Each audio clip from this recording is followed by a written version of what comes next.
Prendre une décision est toujours une tâche difficile, et prendre une décision dans le cadre de la gestion de maladies animales n'est pas une exception.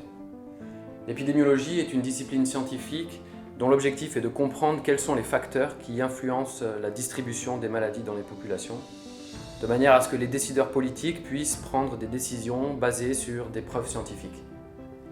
Dans notre équipe de recherche, nous étudions des maladies endémiques ou épidémiques qui circulent chez les animaux de production ou aux interfaces avec la faune sauvage pour identifier les facteurs qui les influencent, les facteurs de risque, avec notamment les facteurs environnementaux, des facteurs liés aux populations animales elles-mêmes, des facteurs liés au comportement humain et enfin des facteurs liés aux mesures de gestion mises en place.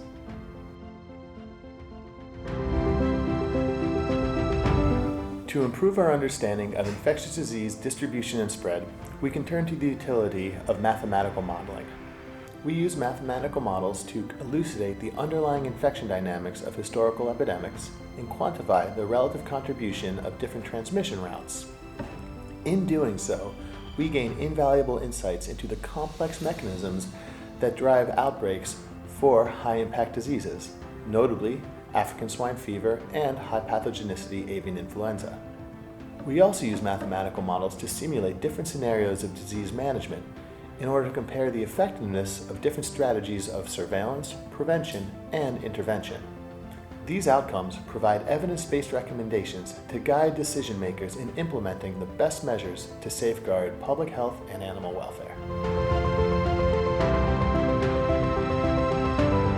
Afin de mieux comprendre comment les maladies se transmettent entre les animaux, on utilise aussi des approches d'écologie et de biologie évolutive. Alors lors d'une épizootie, nous prélevons des échantillons chez les animaux malades et ensuite on va séquencer l'agent pathogène qui les a infectés. L'analyse de ces séquences génétiques va ensuite nous aider à reconstruire la dynamique de l'épizootie. Au fil du temps, les agents pathogènes évoluent et accumulent des mutations.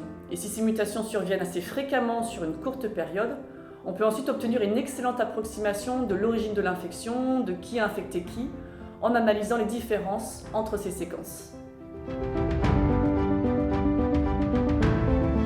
Notre originalité, c'est de développer des approches en lien avec les sciences humaines et sociales. On sait en effet que les pratiques des éleveurs, des vétérinaires, ne relèvent pas uniquement de facteurs techniques, mais que pour mieux les comprendre et les accompagner, il faut envisager les choses sous un angle beaucoup plus large. On s'intéresse donc aux attitudes de ces acteurs, à leur perception des maladies et de manière plus générale au mode d'organisation des filières. C'est tout ceci qui nous permet de mieux comprendre les motivations et les freins et ainsi de proposer des pistes de maîtrise des maladies qui soient plus pertinentes et qui soient adaptées aux réalités des acteurs de terrain. On produit des connaissances et on travaille en concertation avec les acteurs pour trouver les solutions qui sont les plus adaptées à leurs contraintes et à leurs spécificités. Notre équipe développe des stratégies diagnostiques visant à détecter précocement et suivre les maladies en élevage.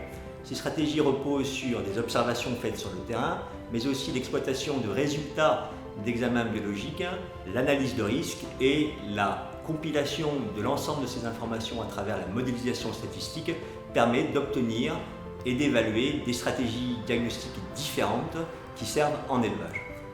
Les atouts de notre équipe, c'est qu'elle repose sur une forte compétence en physiopathologie, c'est-à-dire des mécanismes qui régissent les maladies, mais aussi des techniques biologiques et de laboratoire de pointe et de fortes compétences aussi en analyse statistique des données.